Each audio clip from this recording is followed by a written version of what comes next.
Welcome to ராண்டீவ்ஸ் kitchen. இன்றைக்கி நம்ம vegetable தம் பிரியாணி எப்படி செய்யலாங்கிறத பார்க்கலாம்.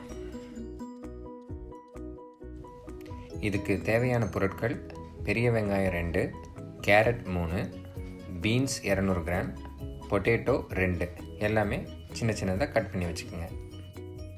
அப்புறம் ginger garlic paste 1 spoon, green chilli ஒரு 8 எடுத்துக்கோங்க, கொத்தமல்லி ஒரு கைப்பிடி அளவு, புதினா ஒரு 2 கைப்பிடி அளவு எடுத்து வச்சுக்கலாம். இதுக்கப்புறம் மசாலா ஐட்டம்ஸ்: பே லீவ்ஸ் கொஞ்சம், அன்னாசிப்பூ ஒரு 2, ஏலக்காய் 3, பெப்பர் 1 ஸ்பூன், சோம்பு 1 ஸ்பூன், லவங்கம் ஒரு 4-5, பட்டை ஒரு 2 இன்ச்சு. இப்போது க்ரீன் சில்லி, கொத்தமல்லி, அப்புறம் ஜிஞ்சர் கார்லிக் பேஸ்ட் இது 3ஐயும் ஒரு பேஸ்ட்டாக அரைச்சி வச்சுக்கலாம். ஒரு மிக்ஸி ஜாரில் ஃபஸ்ட்டு க்ரீன் சில்லி போட்டுட்டு அதில் கொத்தமல்லி ஆட் பண்ணிவிட்டு ஜிஞ்சர் கார்லிக் பேஸ்ட்டும் ஆட் பண்ணிவிட்டு கொஞ்சமாக தண்ணி சேர்த்துக்கிட்டு அரைச்சிடலாம். இது ரொம்ப நைஸாக அரைக்கணுங்கிற அவசியம் கிடையாது. இப்போ இந்த பிக்சரில் தெரிகிற மாதிரி குறைன்னே அரைச்சிக்கலாம். அடுத்து பாஸ்மதி ரைஸ் எப்படி ப்ரிப்பேர் பண்ணலாங்கிறத பார்க்கலாம். ஒரு பெரிய பாத்திரத்தில் ஒரு 3 to 4 லிட்டர் தண்ணி எடுத்துக்கலாம். அதில் ஒரு 4 ஸ்பூன் ஃபுல் ஸ்பூன் சால்ட் போட்டுக்கணும். ஏன்னா நிறைய தண்ணி இருக்கிறதுனால நிறையா சால்ட் போட்டால் தான் ரைஸில் சால்ட் சேரும். இதுக்கப்புறம் கொஞ்சம் பே லீவ்ஸ், ஏலக்காவும் லவங்கமும் இதில் ஆட் பண்ணிக்கலாம். அப்போ தான் இந்த ரைஸில் ஃப்ளேவரும் சேரும். இதோட ஸ்டிக் ஆகாமல் இருக்க தனித்தனியாக ரைஸ் வரணுங்கிறதுக்காக கொஞ்சம் ஆயிலும் சேர்த்துக்கலாம். கொஞ்சம் நல்லா கொதி வந்த பிறகு சோக் பண்ணி வச்சுருக்கிற இந்த பாஸ்மதி ரைஸை இந்த தண்ணியில் ஆட் பண்ணிக்கலாம். இப்போ ரைஸ் நல்லா கொதிக்கட்டும். நல்லா கொதித்து ஒரு 10 மினிட்ஸ்க்கு அப்படியே குக் பண்ண விட்டுடலாம். குக் பண்ண விட்டுட்டு கொஞ்சம் நேரம் கழித்து அந்த பதம் எடுத்து பாருங்கள். ஒரு 75% குக் ஆகிருக்கணும். நல்லா முத்தலாகவே இருக்கணும். 75% குக் ஆன பிறகு ஒரு இதில் வடிகட்டிக்கணும். ஒன்று வடிச்சிக்கலாம், இல்லைனா இந்த மாதிரி ஃபில்ட்ரு யூஸ் பண்ணி ஃபில்ட்ரு கூட பண்ணிக்கலாம். வடித்த இந்த பாஸ்மதி ரைஸை ஒரு பெரிய ட்ரேலையோ ஒரு தட்டிலையோ எடுத்துக்கிட்டு 3ஆக பிரித்து ஒரு போர்ஷன் மஞ்சள் கலரும் ஒரு போர்ஷன் ஆரஞ்சு கலராக பண்ணி வச்சுக்கலாம். கேசரி பவுடரோ மஞ்சள் பொடியோ இதுக்கு யூஸ் பண்ணி நம்ம கலரை சேர்த்துக்கலாம். இதுக்கப்புறம் நம்ம மசாலா பொடி, இப்போது எடுத்து வச்சுருக்கிற இந்த ஸ்பைசஸ்லாம் எடுத்து அந்த பே லீவ்ஸ் தவிர எல்லாத்தையும் ஒரு மிக்ஸி ஜாரில், நான் மேஜிக் பில்லட் யூஸ் பண்ணியிருக்கேன், ஒரு மிக்ஸி ஜாரில் எடுத்துக்கிட்டு நல்லா பொடியாக அரைச்சி வச்சுக்கலாம். இப்போ பார்த்திங்கன்னா இந்த மாதிரி ஒரு கன்சிஸ்டன்சியில் நல்லா பொடியாக இருக்கணும். இப்போ ஃபைனலாக பிரியாணி ப்ரிப்ரேஷன் எப்படிங்கிறத பார்த்துடலாம். ஒரு பெரிய பாத்திரத்தில் ஒரு 3 டேபிள் ஸ்பூன் அளவுக்கு ஆயில் எடுத்துக்கலாம். அதில் பே லீவ்ஸ் ஃபஸ்ட்டு ஆட் பண்ணிவிட்டு ஜிஞ்சர் கார்லிக் பேஸ்ட் ஆட் பண்ணிக்கலாம். இப்போ கட் பண்ணி வச்சுருக்க வெங்காயம் இதையும் ஆட் பண்ணிக்கிட்டு ஒரு கோல்டன் ப்ரௌன் வர்ற வரைக்கும் வெங்காயத்தை ஃப்ரை பண்ணிக்கலாம். இந்த ஸ்டேஜில் கட் பண்ணி வச்சுருக்கிற வெஜிடபிள்ஸ் இது எல்லாத்தையும் ஆட் பண்ணிடுவோம்.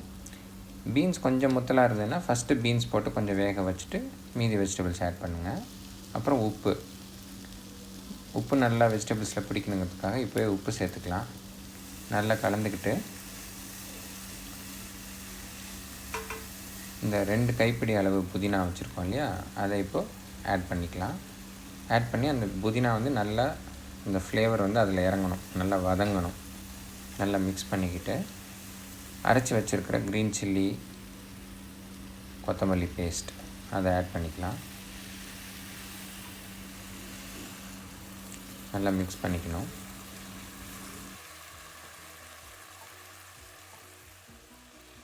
நெக்ஸ்ட்டு இந்த மசாலா பொடி ஸ்பைசஸ்லாம் பவுடர் பண்ணி வச்சுருக்கோம் இல்லையா, அதையும் ஆட் பண்ணிக்கலாம்.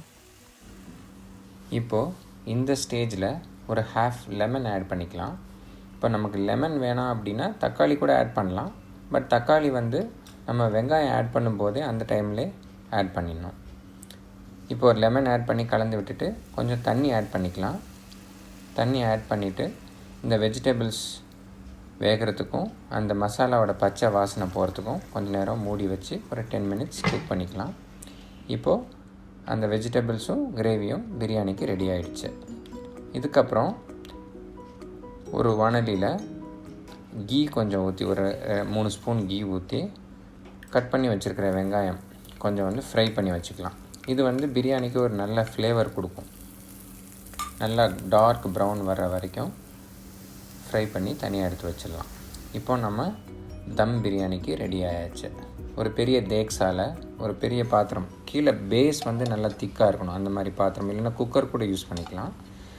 இந்த மாதிரி பாத்திரத்தில் ஃபஸ்ட்டு கொஞ்சம் நெய் ஊற்றி இந்த கிரேவியை, வெஜிடபிளோட உள்ள கிரேவியை ஆட் பண்ணி, இப்போ இந்த ட்ரை கலர் ரைஸ் இருக்குது இல்லையா, அதை ஆட் பண்ணிக்கலாம். ஒரு 50% ஆட் பண்ணிவிட்டு லைட்டாக கொஞ்சம் கலந்து விட்டுக்கலாம். அரிசி உடையாத அளவுக்கு கலந்துக்கிட்டு மீதி உள்ள ரைஸையும் மேலே ஆட் பண்ணிவிட்டு ஒரு கப் அளவுக்கு தண்ணி மேலே தெளித்து விட்டுக்கலாம்.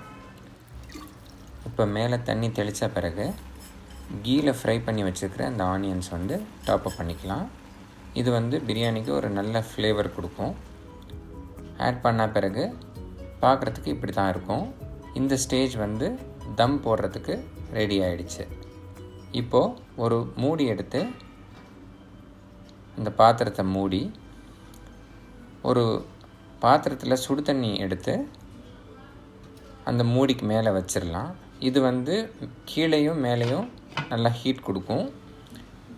அப்புறம் ஸ்டவ் ஒரு மீடியமில், ஒரு சில ஸ்டவ்லாம் ரொம்ப லோவில் வச்சா கிட்டத்தட்ட ஆஃப் ஆகிற மாதிரி இருக்கும். ஸோ ஓரளவுக்கு மீடியமில் ஃப்ளேம் வச்சு ஒரு 20 நிமிஷத்துக்கு குக் பண்ண வச்சிடணும். ஒரு 20 மினிட்ஸ் கழித்து ஸ்டவ்வை ஆஃப் பண்ணிவிடுங்க. ஆஃப் பண்ணிவிட்டு மூடியை ஓப்பன் பண்ணி பார்த்தீங்கன்னா பிரியாணி ரெடி ஆகிருக்கும். ரைஸ் பார்த்திங்கன்னா சாஃப்ட்டும் ஆகிருக்கும், அதே சமயம் தனித்தனியாகவும் இருக்கும். இப்போ ஒரு கரண்டியை எடுத்து ரைஸை உடைக்காமல் லைட்டாக மிக்ஸ் பண்ணி விடுங்க. கீழேருந்து அந்த மசாலாவை மேலே வர்ற மாதிரி மிக்ஸ் பண்ணி விடுங்க. ஜென்டிலாக ரைஸ் உடையாமல் மிக்ஸ் பண்ணிவிட்டு பார்த்திங்கன்னா நல்ல ஃப்ளேவரும் இருக்கும், ரைஸ் சாஃப்டாகவும் இருக்கும், ஆனால் தனித்தனியாகவும் இருக்கும். தம் பிரியாணியோட ஸ்பெஷாலிட்டி அதுதான். ரைஸ் தனித்தனியாகவும் இருக்கும், ரைஸ் சாஃப்டாகவும் இருக்கும். ஜென்டிலாக இப்போ கலந்து விட்டுட்டு ஒரு பாத்திரத்தில் எடுத்துக்குங்க. ஒரு ஹாட் பேக்லேயோ இல்லை பெரிய பாத்திரத்துலேயோ எடுத்துக்குங்க.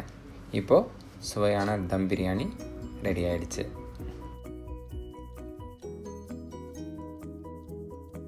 இப்போது இந்த தம் பிரியாணியோட ரைத்தா நல்லா போகும்.